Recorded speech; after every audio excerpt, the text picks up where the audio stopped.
پارتیا دموکراتیکا گلان هدف به ناو پارتیا چپ یا کست کوی هلبجارتنین ترکیه دبر. ناسا وینایی که نویا تلسکوپ آزمانی جیمز ویب بلاف دیگه.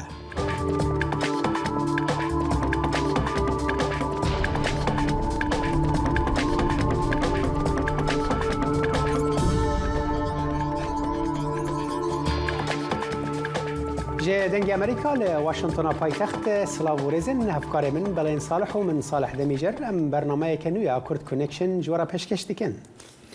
دەستپێکی کورد کۆنەکشنی ئەم ڕۆمان بە داوایەکی سەرۆک بایدن دەست پێ دەکەین لەسەر هەنگاونان بۆ قەدەغەکردنی چەک لە ئەمریکا. سەرۆک بایدن بڕیارێک ڕادەگەێنێ بۆ جێگیرکردنی لێکۆڵینەوە لە پاشخانی هەر کەسێکی بێ چەک بکرێ. سەرۆکی ئەمریکا لە مۆنترێ پارک لە ستانی کالیفۆرنیا ئەو بڕیارەی ڕاگەیان کە لەم ساڵدا 11 کەسی تیادا کوژران. کۆشکی سپی ئەم بڕیارەی سەرۆک بایدن بە بەرفراوانترین پلان ناودێر دەکا سەرۆک دەتوانێت بیکە بەبێ پەسەندکردنی لەلایەن کۆنگرێسەوە. سەرۆک بایدن ئاماژەشی کردووە بە هەنگاونانی زیاتری پشتیوانی حکوومەتی فێدراڵ بۆ یاساکانی ئاڵای سوور کە بە ئامانجی قەدەغەکردنی فرۆشتنی چەکە بە خەڵکی مەترسی دار. سەرۆک بایدن دەڵێت ئەوە شتێکی ڕەوایە لێکۆڵینەوە بکرێت تا بزانرێ ئەوەی چەک دەکرێت پێشینەی تاوان یان پاشخانی توندوتیژی خێزانی هەیە یان نا. یاساکانی ئاڵای سوور لە ئێستادا لە 19 ستانی ئەمریکا و هەروەهاش لە دیستریکت ئۆف کۆلۆمبیا پەسەند کراون. سەرۆک بایدن لە لێدوانەکەی ڕۆژی سێشەممەیدا جەختی کردەوە لەوەی هێشتاش پێویست بە دانانی یاسای زیاترە لەسەر ئاستی حکوومەتی فێدراڵ و داواش لە دامەزراوە فێدراڵیەکان دەکا وەک دەڵێ چەک قەدەغە بکەن، جارێکی تریش قەدەغەی بکەنەوە و هەر ئێستا قەدەغەی بکەن بەسە ئیتر و شتێکی گەورە بکەن. ارتشا امریکای را گهاند که فروکه شر یا روسیای روز سه‌شنبه سوتمنی به سر درونک امریکی ده لسر دریای رش رژاند و پشترا بو را بهف کت و بو صدما کتنا درون امریکی. فرمانداری اروپیا امریکی را گهاند که دو فروکه روسیین SU 27 لسر آوین ناونتوی ر درون MQ9 گرتن و پرورده که و پروانه که و قد کرد ده دخویانی که ده هاد گوتن گلک جاران بری لیدانه بالا فرن SU 27 با اوای کی بهش نباش بو جینگه و نه پروفشنال سوتمنی آویتن سر درونه. مسکو رد کرد که بوی صدما کتنا درونا که پنتاگون گوت که او ده ارکک روتونیا استخباراتی چافدیری و کشفه ده بو. وزارت بروانی روسیه گوت ده انجام منورای که تنده درونا MQ9 ج کنترل درکت و بلندهی خواوندا کرو لروی آوه کت و وان چک لدجی درونه بکار نانینه. به صدان کوچبرین جوالات جیاواز دگهن سینورین دناورا مکسیکو امریکای دا که تیلین رسایی و به صدان پولیسین کنترول سینور ریل بروان دگرن کوچبران پشتی کنی و پراناونتویا دناورا سویداد هوارز و الپاسو دا درباس کر خواستن درباسی امریکای بن بهتر آگاهی دوی راپورته ده.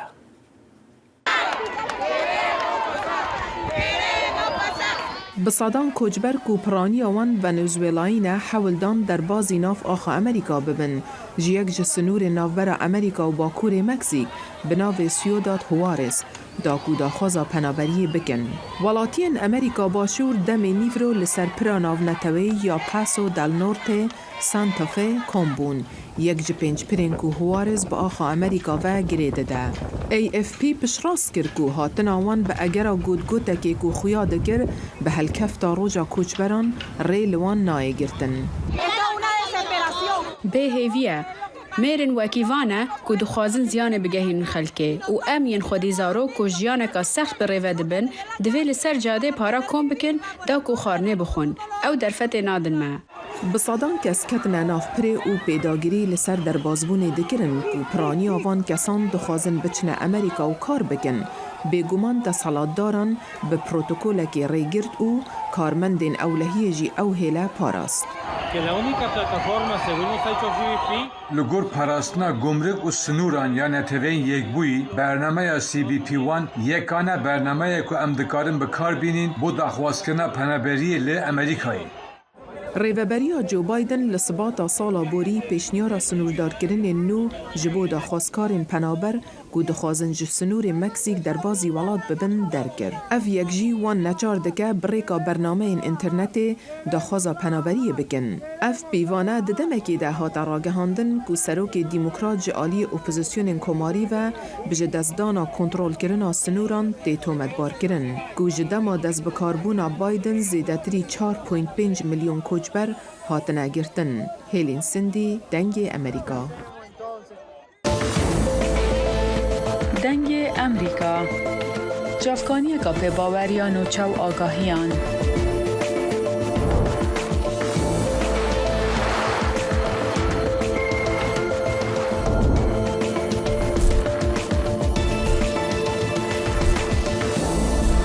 برای مالپر و پلاتفورم میدیا جواکیا دنگ امریکا بالا خوبدن پزانین و نوچین جیهانه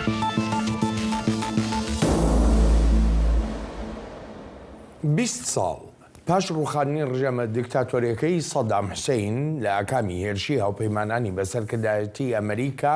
هێشتاش ئەم وڵاتە دەوڵەمەند بنەوتە نەیتوانیوە شوێنەواری برینەکانی قەیران و گرفت و ئاڵۆزیەکانی 20 ساڵی ڕابردووی خۆی بسڕێتەوە. دکتۆر نیاز نەجمەدین پسپۆڕی ئابووری و سیاسی ڕاستەوخۆ لە ڕێی سکایپۆ لەگەڵ کورد کۆنێکشنە. دکتۆر نیاز سپاس و پێزانین بۆ ئامادەبوونن دەست بەجێ دەچمە پرسیارەکانم. بەر لە ساڵی 2003 هەموو ئۆپۆزیسیۆنەکانی ئەوسا و فەرمانڕەوایەکانی ئێستەی عێراق باسییان لە عێراقێکی نوێ دەکرد. پێت وایە ئەو عێراقە نوێیە پێگەێنرابێ پاش 20 ساڵ لە ڕووخاندنی ڕژێمی دیکتاتۆری؟ ئەم کاتتان باش زۆر سپاس تاکباڵنجان بۆ بانگێشکردنم. لەواچێت خەونەکەیان یان پێشبینیەکەیان زۆر گەشتبینانە بوو بێت مبالغەیەکی زۆری تیا بووە لەبەرەوەی هێشتا دوای 20 ساڵ ئەگەر یەکێک لە پێوەرەکان هەڵبژاردن بێ ئەوە هەڵبژاردنێکی پاک و بێگەر لەسەر تاسەری عێراقا بوونی نەبووە و ئەگەر دیموکراسیەت بریتی بێ لەوەی کە قبوڵی جیاوازی قبوڵ یەکتری بکرێت تا ئێستا ئەوەش کێشەی تیا هەیە. ئەگەر بریتی بێ لە سیستمێک کە ئابوووریەکە چۆن بڵێ هەمە ڕەنگەکە لە باتی ئەوەی یەک ڕەنگی کە هەتا ئێستا بە پێوەری با بڵێنگە داهاتی نەوتی حکوومەتی عێراق حکوومەت داهاتی حکوومەتی عێراق لە ساڵنەوەی لە نەوتەوەیەت هەناردەی عێراق لە سا 80 بۆ 90 هەر لە نەوتەوەیە کۆی بەرهەمی ناوخۆ لە سا 50 بۆ 60 هەر لە نەوتەوەیە ساڵی نزیکەی 600,000 هەژار چوونەتە سەر هێڵی هەژاری تا ئێستا با بڵێن گەیشتووەتە لە ساسی دانیشتوانی عێراق بێکاری لەسەر و لە سا 15ەوەیە و لە ناو گەنجانە زۆر بەرزە. ئەمانە بۆ ناڵم کە ڕەشبین بڵێن هیچیش نەگۆڕاوە بۆش کە بڵێم هەمووی خەتای ئەم لێیانەیە لە ئەمریکا پێکمان هۆکاری تریش هەیە وەکو کۆرۆنا یان ئەوەی کێمە 23 ساڵ پێش ئەو لێدانی 2003 لە جنگ و گەمارۆیان ژیاوین خۆمان. بەڵام عێراقیەکان خۆیان چیان کردووە بۆ باشترکردنی ئەو ڕەوشە بەتایبەتی لە 2005ەوە کە هەڵبژاردن دەکرێت حکوومەتی عێراقی لەلایەن گەلی عێراقەوە دەستنیشان دەکرێن. ڕێبەرانی عێراق یارمەتی دەرن بۆ ئەوەی ئەو عێراقە نوێ بێتە ئاراوە یاخونا بە پێچەوانەوە هەر خۆیان ئێستا بوونەتە ئەو تەگەرەیە لە بەردەم ئەو عێراقە نوێی کە خەونی پێوە دەبینرا. بەڕاستی ئێمە لیدەرشپ کێشەی زۆرتیایە سەرکردایەتیکردن ڕێبەرایەتیکردن لە ئاستی ئەو هەموو کێشەکەڵەکە بووانیە کە لە مێژووی ئێمە هەیە وەکو بەڕێستان نەزانن ئەم منتقەیە ماوەیەکی زۆر شەڕی سەفەوی و عوسمانی تیا بووە 400 ساڵ بەدەستی عوسمانیەوە بووە زۆر گەشەی نەکردو و چەقیوە دوای ئەوە حربەکانی تر هەمووتان پێی ئاشنان داهاتنی بەریتانیا و کۆدەتاکانی ناوخۆی عێراق و ئاریتیش کە باسم ئاستی ئەم مێژووانی لە ئاستی ئەو تەحەدی تازانشانین کە جیهانی ئەمڕۆ تێکەوتۆچ کە جیهانی ئەمڕۆ جیاوازە لەو کاتەی ئەمریکا لە نەوەتەکانە تەقریبەن بێ بە سەرۆکی هەموو جیهان ئێستا کێشەی دەوەوی هەیە پیسبوونی ژینگە هەیە تەکنۆلۆژیا هەیە بە هیچ شێوێک ئەم قاعیدە لەو ئاستانین بەڵام ئەشتە باشەکان کە من ئەیبینم چییە؟ هیچ کاتێک لە مێژووە نبینم بەخەت ئێستا مەسەلەی تایفەگەری دژایەتی بکرێت کە ئەمەشتێکی زۆر باشە و ژیانی ئێمەی فەوتان و هەتا ئێستا ئێمە ئینسانێکی دابەش بووین بەسەر ئەم تایفە و جا تایفەیەک بەتەنها بە تایفەیەک تێر ناخۆین مەزهەبێکی جا حیزبێکی جا سەرکردێکی لە ناو حیزبەکەی خۆشمانە هەردە سەراعینەوە نییە بڵێ ئەمە حیزب لەگەڵ ئەو حیزبابێ و نییە بڵێ ئەم منتیقەیە عەرەب لەگەڵ بەڵام خۆشبەختانە دەنگمان بەرز کردوێتەوە خۆشبەختانە ئێستا ئەتاکێکی زۆر باش لە سەهەرێکە لەم شتانە هەیە. بەڵێ باشە دکتۆر ئێستا دەرفەت چەندە لە بەردەم عێراقیەکانە کە بتوانن دیموکراتی جێگیرکەن لە عێراقدا کە بتوانن وڵاتەکەیان بەرەو پێشتر بەرن دوور لە هەموو ئەو یاریە سیاسیە ناشرینانەی کە دەکرێت لە عێراق و ئایندەی عێراق دەخاتە بەر مەترسیەوە دەرفەتەکە چەندە لە بەردەمیانە بە کورتی تکایە؟ دەرفەتێکی زۆر باشەیە چونکە وەکوتم ئاشنابووین بە جیهانێکی تازە و چاومان زیاتر کراوەتەوە لە جاران و بەڵام هێشتا بڵین دیموکراسی بە تاواتی جێگیرکەی ئەوە زۆر هەست دەکەم زۆر دوورین بۆ ئەو مەشروعە بەڵام بە گشتی جیلی تازە کە لەگەڵ تەکنۆلۆژیا و جیهانگیریە گەورە بووە شتی تازەی پێە و ئەگەرەکان کراون بۆ ئەوەی عێراقێکی هێمنتر لە 10 ساڵی داهاتووە ببینین وەکو چۆن مەترسی شەموکار لە ئارا هەیەەوە لە بەری جەناب دەڵی بە کورتی. سوپاس دەکەم دکتۆر بەشێکی گەورەی کێشەکانی ئەم 20 ساڵەی ڕابردووی عێراق نەبوونی متمانە بووە لە نێوان لایەنە سیاسیەکانە و ئێستا دوای 20 ساڵ متمانە تەنانەت لەناو خودی لایەنە سیاسیەکان خۆیاندا نییە بە کورد و بە عەرەب و بە شیعە و بە سوننە و هەر هەمویانەوە چەند 20 ساڵی تری دەوێت تا ئەم لایەنە سیاسیانە متمانە بە یەکتر بکەن. ڕاستەکەی متمانە یەکێکە لە کێشە هەرە گەورەکانی ئێمە کە نەماوە ئێمە تا ڕادێکتر تەنانە لە بینی ژنوێردەکانیش دڵپیسێکی زۆر هەیە ئاوا بۆ بە نەخۆشیی کوشندە جاوەی لە بینی سیاسیەکانە و دابشکە ئەوەی کەوتم ئێمە عقلێکی دابش بوومان هەیە تایفەکەی خۆم و ناوچەکەی خۆم ئەمانم بۆ مهمترە و ئەوەشی کە مستەقیل بیرێکی ئازادمانی ئەمانە هەمووی کێشەی تایە ڕاستی 20 ساڵ زۆرە کاک بڵێن مەسەلەن کۆریای باشوور 20 ساڵی پێویست بوو لە دوای پەنجاکان کە چۆڕیزی 20 دەوڵەتە باشەکەی جیهانەوە ئێمە زۆر دەرفەتی گەورەبانێکیس چووە بەڵام ناتوانم بە دقیقی پێ بڵم چەندێک بەڵام ئەگەر هەندێک بەرهەمی تر لە ناوخۆ دۆمستیک چی پێڵان ینی مەحەلی زیاد بکات ئینتاجی ناوخۆی خۆمان زیاد بکە هەندێک ئابوووریکە بچێتە گەشە بکە خۆی ئۆتۆماتیکی تەقریبەن متمانە و تیجارە دروستە بێ لە بینمانە بەڵام ڕاستی ئێمەیەکە لە معانات و وشکی لە زۆر گەورەکانمان ئەگە پێم چیمان پێویستە ئەومان پێویستە ئەو مؤسساتانەمان هەبێ بۆند ئۆف تراست چۆن بڵێ ئەو جومگانەی متمانە لە بینمانە ئەو کاتی ماوە بەڕاستی بە پێ هەموو مؤشرەتە کاتی زۆر ماوە بۆ ئەوەی تعاون بچێتە شوێنی ئەو دڵپیسی و خیانەتکردن لە یەکتر و کڵاوکردنە سەر یەکتریە. دکتۆر نیاز سوپاس و پێزانینم بۆ سەرنجەکانت زۆر سوپاس دەکەم.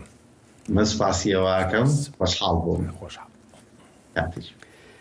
دیدار سلێمانی یا هەفتان ئیرۆ لە باژارێ سلێمانی هەرێما کوردستانە عێراقی هات لە دارخستن و هەژمارێکی مەزن بەرپرس و کەسایەتی ناودار لێ ئامادە بوون دناو دەژی سەرۆکوەزیری عێراقی محەممەد شیع سوودانی و سەرۆکی هەرێما کوردستانی نیچروان بەرزانی کو هەفەیڤینەکێدا لەگەل دەنگی ئەمریکایە گوت هەولên wan بەردەوامن ji bo çareserkirina nakokiyên di navbera Partiya Demokrata Kurdistanê û Yekîtî Niştimanî Kurdistan de.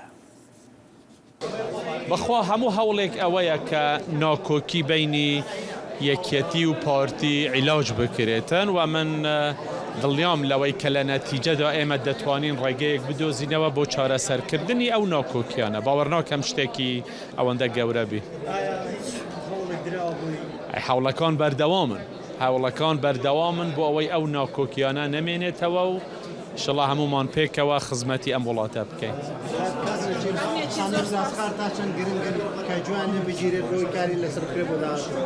بخوا قسەکانی مهم طبعا ئەو شتانەی کە باسی کرد لە دیداری سلەیمانی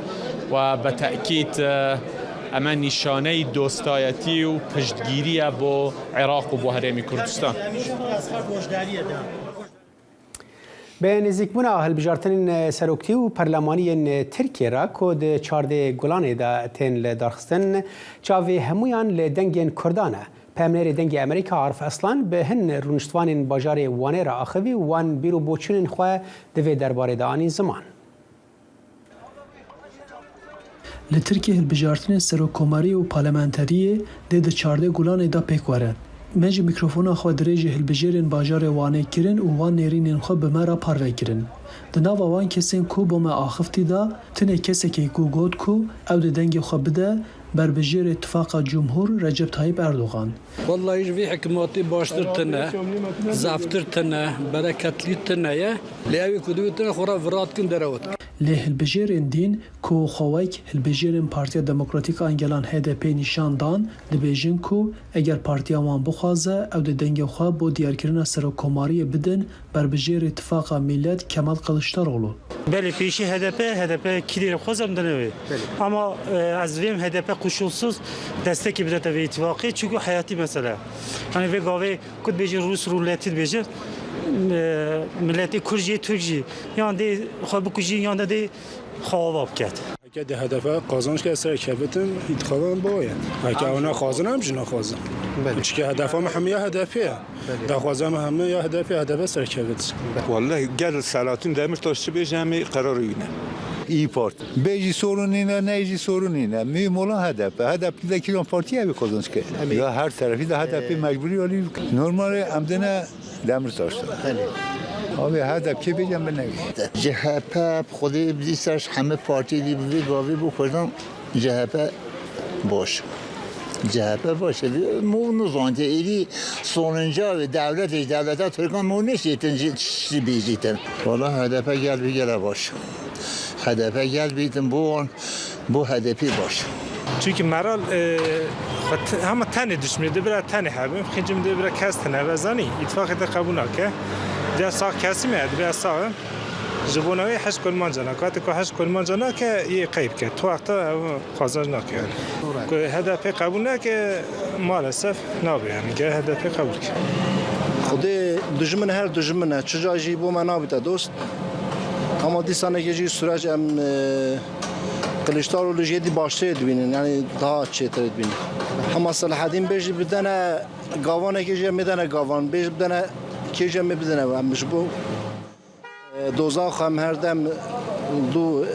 رخصتنا خانه یعنی لگور راپرسین هری داویا کمپانیا لیکولینا اکسوی اگر HDP پشکریا خو با کلشترولو دیار بکه او ده 55 صدی دنگ ورگره لگور همان جدری اردوغان جی ده 44 صدی دنگ ورگره و به وی انجام کلشترولو ده به سرو کمار نوی ترکیه عرف اصلان دنگ امریکا هر لی ترکیه پارتیا دموکراتیکا گلان HDP پیشبینه که به ناو پارتیا چپ یا کسک تولی هلبجارتنین سروکتی و پارلمانیین ولیت ببه. HDP راستی دوزک گرتنه دبه به ادعاین گریدانوی به پارتیا کارکرین کردستان پگه گره. جبو بهتر زانیارین ها پامنیر مل انقره ایوب دمیر به مرایه. دنباش ایوب اف پارتیا چپا کسک کینه و چما HDP ده به ناوی تولی هلبجارتنین ببه. Salih Partiya Çepiya Kesk di sala 2010 da hatiye damezrandın. Yani eva 13 salê ku di nav jiyana siyasetê daye. Li heya niha em bêjin ku çalakiya wî an jî bizaveka wî derketiye holê nîne. Hema logoya wî jî dikarin bêjim ku nêzîkî logoya HDP ye. Li ev partî dikarin bêjim ku partiyeka ji bo cîgirê jî sekinî bû û îro em dibînin ku hilbijartinek pêşiya Tirkiyeyê de heye girtina HDP yani doza girtina HDP ana li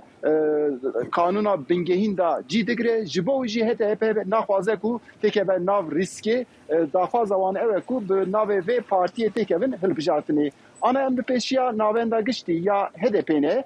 دبی آواهی دا ریوبریا یعنی لجنه ریوبریا ناوندی یا HDP جویایه ایرو دبی انجام و جوینه دا دبی کو ناو پارتیا چپ یا کس درکه اف جوین تایبتیاوی اوجی yani HDP jivîşûn datır wê stratejiyeka çawa di hilbijartinê da tê xepêşiya xwe zêdetir li ser wî disekinin. Da aliyê din da jî rastî vê derê da gava em temaşe dikin di 11 Nîsanê da dîsa wê parastina HDP ya devkî bê kirin li kanûna li makezagona bingehîn da di aliyê din da jî nehê Nîsanê da hemû partiyên siyasî wê lîsteyên xwe yên ku kesên ku biçin parlamentoyê radestî yesakayê yani lijneya hilbijartina bilind bikin û heta 19 Nîsanê jî yeseka vana wê derheqê vana da encama xwe diyar bike. Baş Eyûb em dizanin eger hatûyê nav jî negelekî pirsgirêk hep qasî ku wekta got stratejiya HDP yani niha HDP heta ku bi navê xwe be ya bi navê partiya çepa kesk be ده هلبجارتنا دا وی چاوا یعنی تی چاوری کردن کو چاوا بشتری هلبجارتنا به و پشتگیریا کمال کلیجدار اوغلو بکه و به تنی خو تفلی او حتنها اوونه چاوا زلاله هین دریواری دا انا ایرو yani تقریبا نیم ساعت بری سردانا کمال کلیجداroğlu جبو HDP diyar bu. Kemal Kılıçdaroğlu ve ya hecde yani hecde ve meheda roja şemiye saat yekanda ve be ev avahiya ku ana lpiş mine ve serdana HDP bike jukhe demin beri da jî diyar kiribûn o rayedarên HDP jî bangî Kılıçdaroğlu kiribû gotibu ku were serdana me yani HDP di vî warî da em bêjin heyana stratejiyeka ku di hilbijartinê da wê çawa diyar bike bi awayekî fermî diyar nekir li bi awayekî din em dizanin ku HDP dengê xwe nêzîkî zêdetir Kılıçdaroğlu diyar dike li ev serdana Kılıçdaroğlu piştî wî ez bawerim ku wê hin tiştên din jî di vî warî da zelal bibin. Lê di aliyê din da tedî hilbijartinek heye ne tenê hilbijartina serokkomariyê ye di vê hilbijartinê da parlamenterên partiyên siyasî jî wê xwe diyar bikin. HDP ana zêdetir bala xwe daye ser vîya yani em dizanin ku dîsa 63 parlamenter HDP anî bu parlamentoyê berî hilbijartina wî 81 parlamenter bû armanca HDP ew ku ji vî şundatır hejmarê parlamenterê xwe zêde bike. Baş Eyûb em yani em eger bin berçavan ku te got kombûn ha berdewama renge piştî kombûnê HDP ragîne bawekî fermî ku ew ê bi navê partiya çepa kesk tevlî hilbijartinan bibe yani ewana bawekî taybet daxwazên wanê taybet wê ji Kemal Kiliçdaroğlu hebin eger roja şembiyê hecdê mehê bi wan re kom bibe? Rastî vî alî da salih yani HDP bivênevê partiya Türkiye di nav parlamentoya da partiyeka siyemîn ya mezine. Ji bo wî jî HDP heya niha ji em bêjin îtifaka millet an jî ji Kılıçdaroğlu daxwazeka ku em bêjin wezîrî an jî tiştekî din nekirine. Lê em dizanin ku ew 6 parti yani mêza seçkolî da her serokê partiyan dixwazin ku di vê meclîseka nû da heke serkevin bibin wezîr an jî erkeka taybet bidin ser xwe. Lê di vê derê da li ser HDP jî rexne hene yani HDP heke di vî warî da heke hêzeka wiha mezin bi destê wî dabe di vê hilbijartinê da tiştekî ku em bêjin rêveberiyeka ku bi dest mirov nîşan bide negre li ser vî jî li ser HDP rexne hene. Em dizanin ku rojên pêşiya me da HDP jî ji bo vî hin tiştan wê pêşkeş bike. Belê Eyûb Demîr peyamnêrê me ji Enqereyê spas ji bo van zanîyariyan.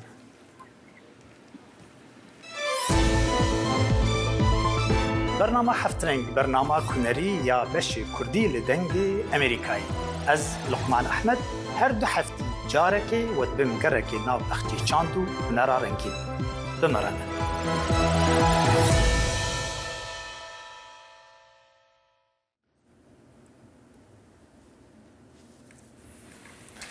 لاستودیۆی بەشی کوردی دەنگی ئەمریکاوە بەردەوامین لەسەر کورد کۆنەکشنی ئەمڕۆمان. بەڵێن دیارە لە کۆنتترۆل لەجای من لە جیاتی کامێرەکان تو نیشاندار ئەووناکە جارە تشتێک تەکنیکی چێ دەبن. کرملین راگاند که سروکی روسیای ولادیمیر پوتین در روزا چهارشنبه لمسکوی به سروکی سوریا بشار اسد را هفدیتنه که پیک بینه دمه که دا که تکلیین دناورا دولت روجهلاتا ناوین دا بر به سراس کرنه دچن کرملین دا خویانیه که دا روزا سشنبه گوتو بو که مجارین سرکین پیش و برنا هف کاریا روسی و سوری دوارین سیاسی بازرگانی آبوری و مرووی دا هر وها هولین چارەسەریە که برفره یا روشا سوریه ل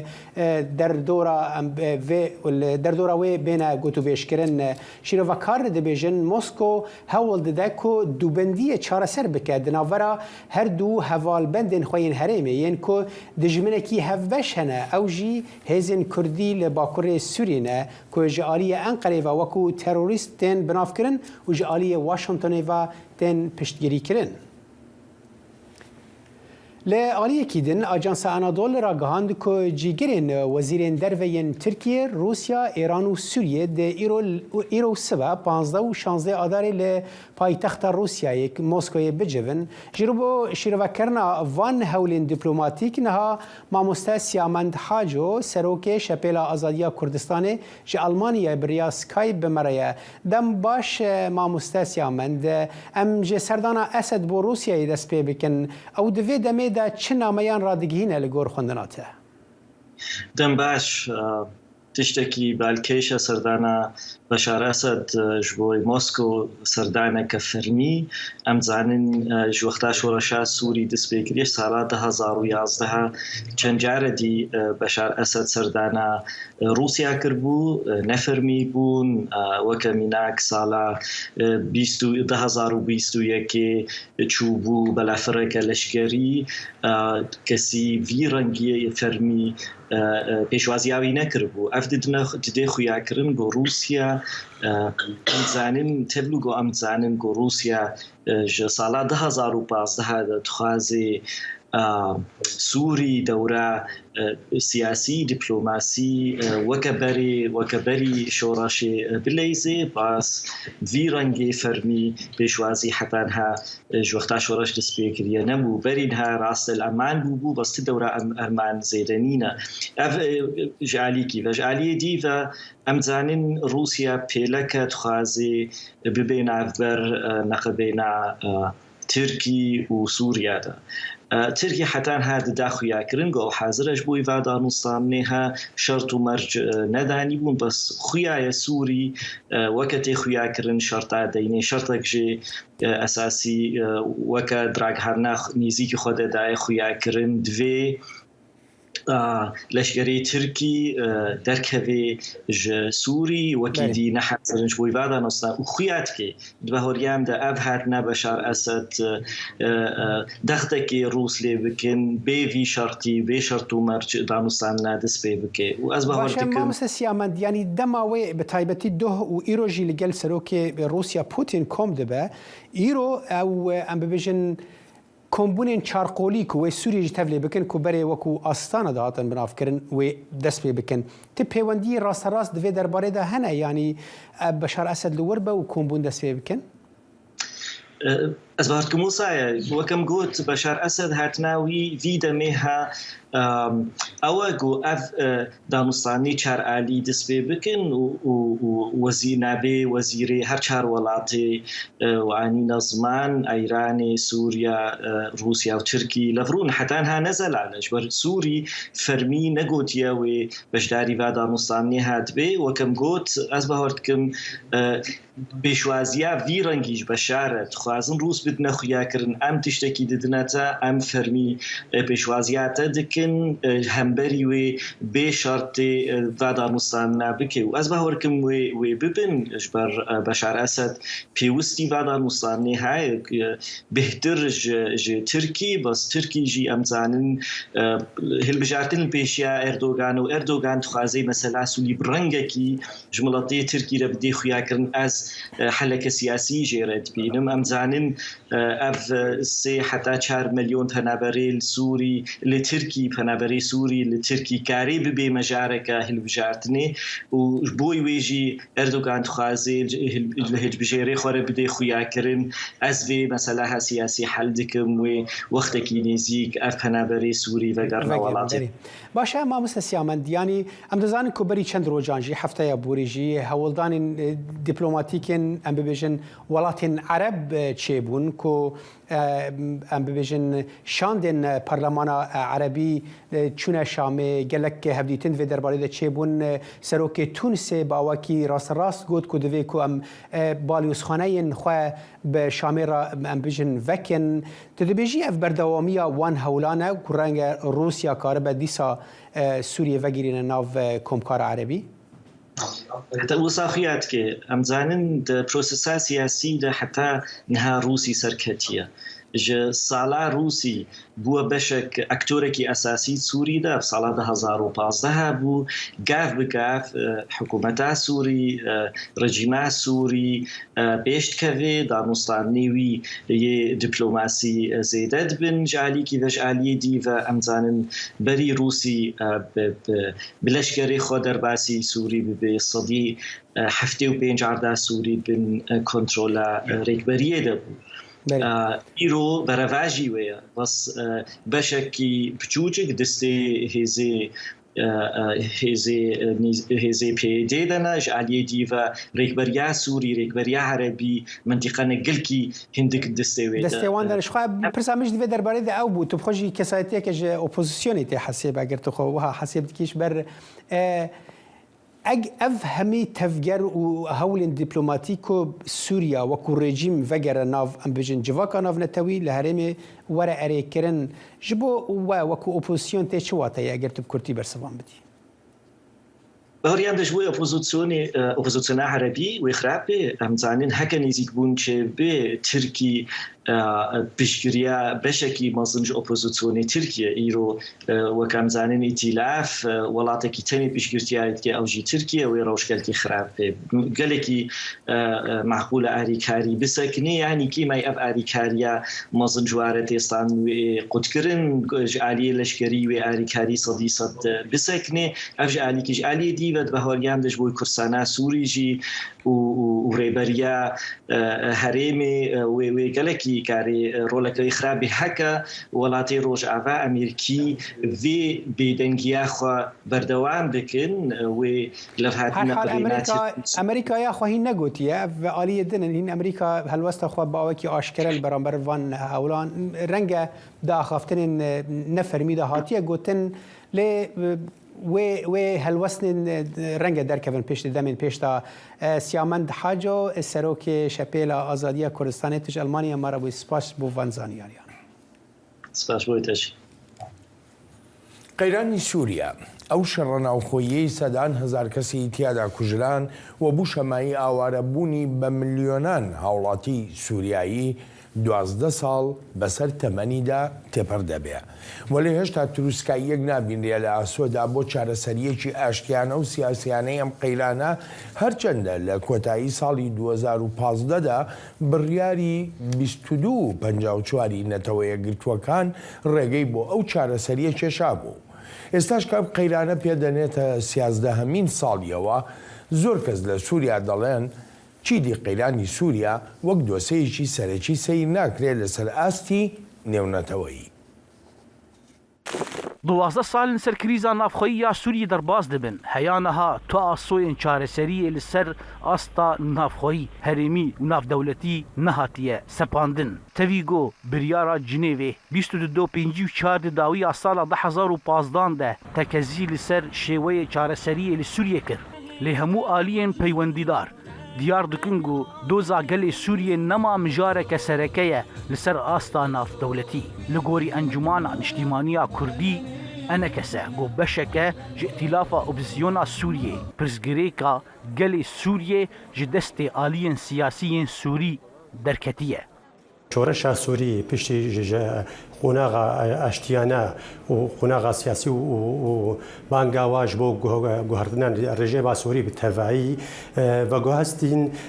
ربشا چکداری او یک صدام اندی کریز سوری به تبعی و شورش سوری بو کریزک نیف دولتی جدست اپوزیسیون و ملت سوری و هر رژیم سوری درکت لآلیه کدن هن آلیین سیاسیین سوری دوی باوری دنگو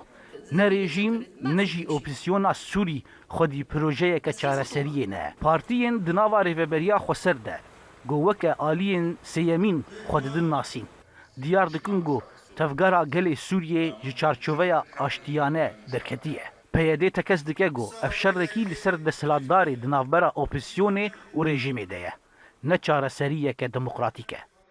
مخابن وقتی گراد به سرپیا بگمان پیوستیا سوری ایرو بگوهرتنک دموکراتیک هی جبر او سیستمی هی ایدینه ما تیرا گلتی که لی حتی ها رژیم با اساس بجم د ذهنیت خود موقفین خبر دوامه هر وهات خوازه بهنک تسویاتین گو بهنک ولاتین ور چکی بهنک دولتین هرمی ر چکی به خریزه ولو درباسکی و گوهرتن و گوهرتن جید سوری ده نه کرن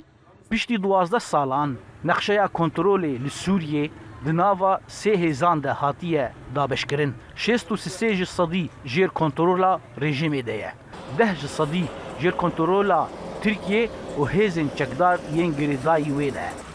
25 صدی جیر کنترولا هزین سوریه دموکراتیک ده لگوری آمار نتوی نیکبوی جدسپیکا کریزا سوریه و لسرانسری سوریه نیزی 306,000 کس هاتن کشتن 111,000 کس جی ولدانه هروها نيزي 6 مليون كس دربونه لغوري رابورين نتوين يكبوي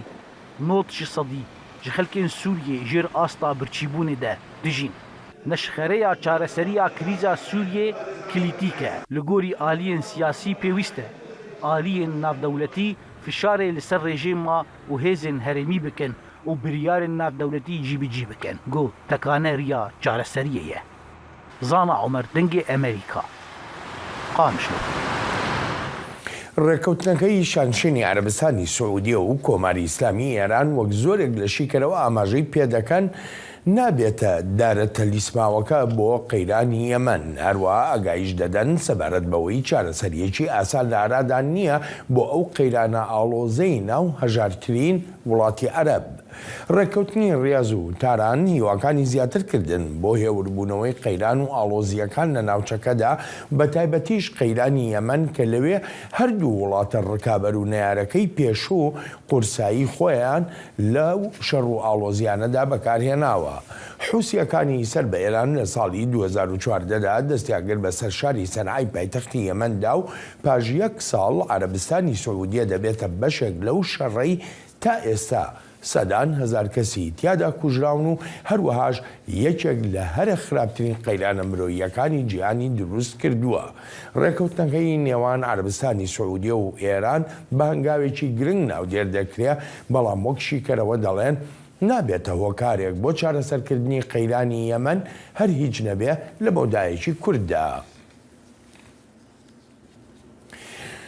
لە زۆر ناوچەی ئێراندا کچانی خوێندنگاکانی ئێران ژەهراوی دەکرێن و سەرچاوەکانی هەواڵباز لەوە دەکەن بە سەدان کچی خوێندکار ژەهراوی کراون لە چەندان شار و شارۆچکەی ئێراندا. زیاتر لە 3 مانگە ئەم کردی ژەهراویکردنەوە هەیە و لە سەرەتاشدا دەسەڵاتدارانی ئێران ئەو ڕاپۆرتانەیان فەرامۆش دەکرد و تەنانەت نکوڵیشیان لێ دەکرد و ئێستا دەڵێن ئەو ژەهراویکردانە بە مەبەست کراون. توبا ئەلیاسی چالاکوانی سیاسی ڕاستەوخۆ لە ڕێی سکایپەوە لەگەڵ کورد کۆنێکشنە توبا خانم زۆر سپاسە دەکەم بۆ ئامادەبوونت ئێران دەڵێ ئەو ژەهراویکردانە بە مەبەست دەکرێن و دەشڵێ ژمارەیە خەڵکیشی دەستگیر کردووە ئەمەوێ بزانم کێ سوودمەندی یەکەمە لە ژەهراویکردنی خوێندکارانی کچ لە ئێرانە ئەوەی کە ئێران پێی وایە کە باس لەوە دەکات کە کەسانێکی دیکە لە پشتی ئەم ژەهراویکردنن ئەوە وەکیشانەوەیە و ئەیەوێ وەک هەموو کارەکانی دیکەی پەردەپۆشی کات و بڵێت کە من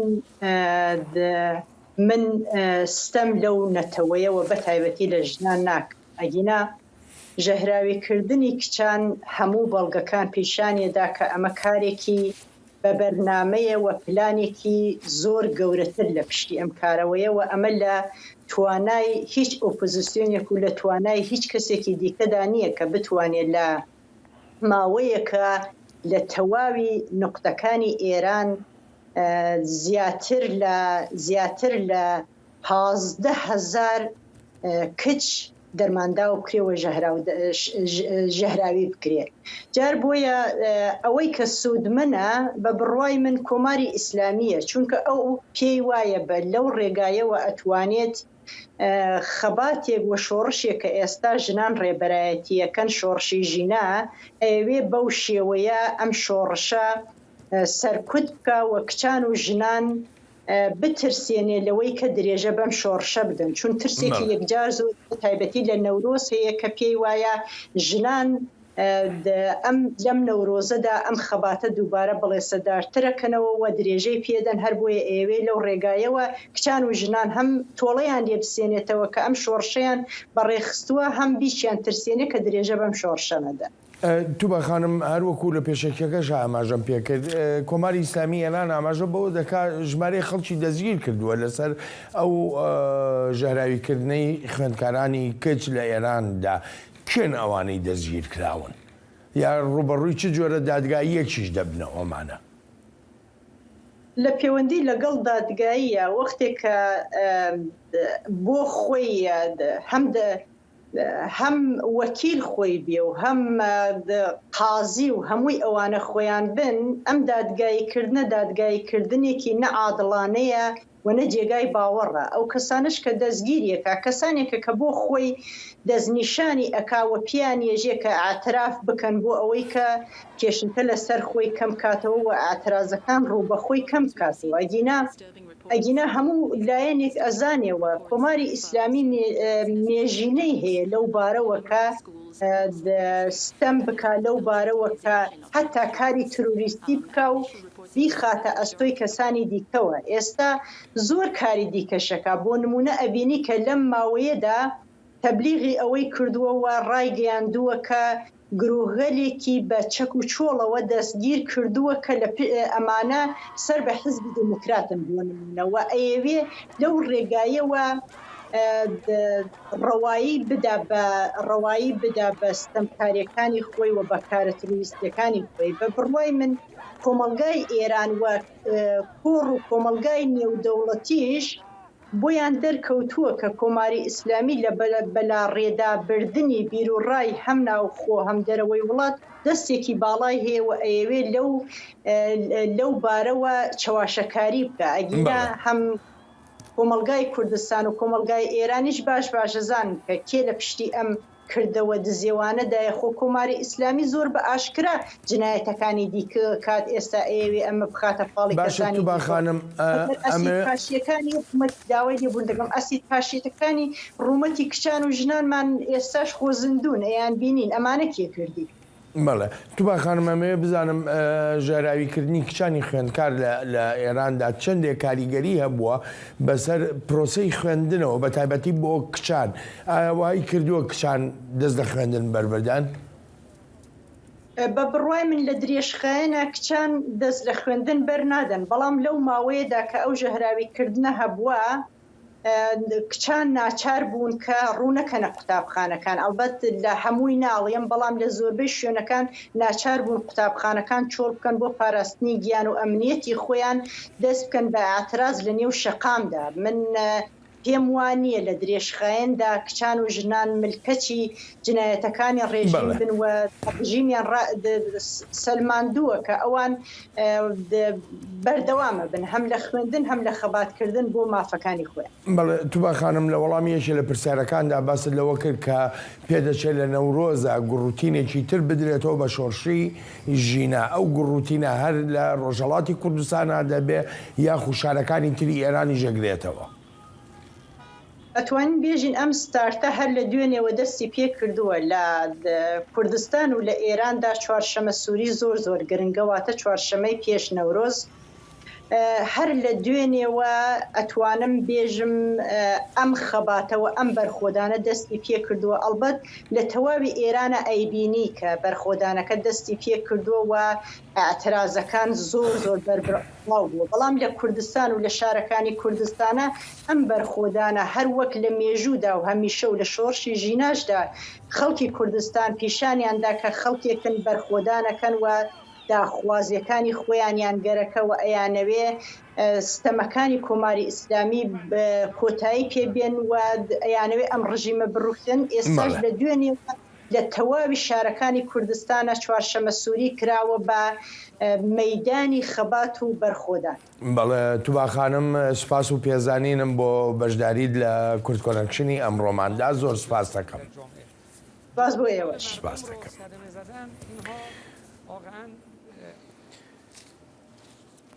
بەلێ کاریگەریەکانی بوومەلەرزەکەی مانگی ڕابردوو لە باکووری سووریا و باشووری تورکیایدا بوو بێژگە لە لێکەوتەکانی کاریگەری تریشی هەرماوە بۆ نمونە زۆرێک لە دانیشتوانی شاری کۆبانی دەڵێن ئاهەنگگێڕانەکانیان بۆ جەژنی نەورۆزی ئەم ساڵ لە ئاستێکی زۆر کەمدا دەکەن وەک ڕێزگرتنێک لە قوربانیانی بوومەلەرزەکە.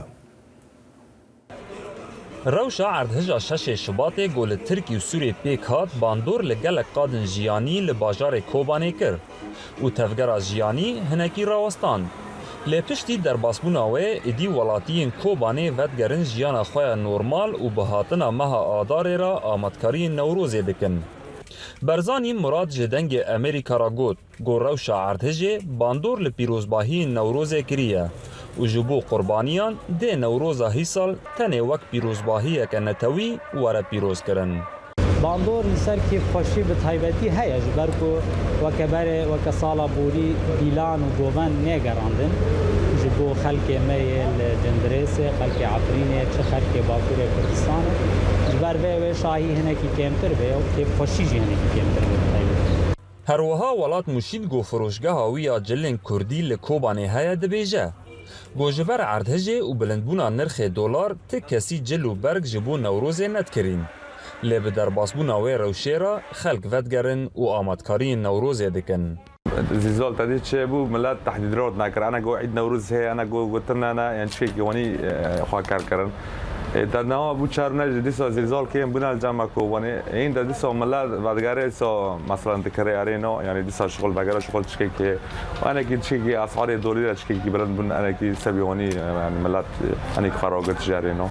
لگوری گو کمیته آمدکار آن نوروز دا دیار کرن گوده جبور رزداینا گیان قربانین عردهجه نوروزا هی سالجی دوری رنگین شاهی و کیف خوشیه با محمود بالی دنگ امریکا کوبانی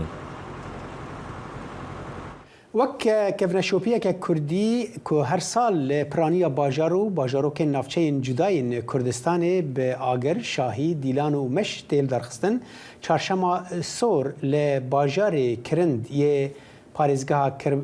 Kirmaşanê hat darxistin.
ناسایê wêneyeke nû ji teleskôpa ezmanî James Webb belav kir. ناسا روجا سيشمه د كونفرنسا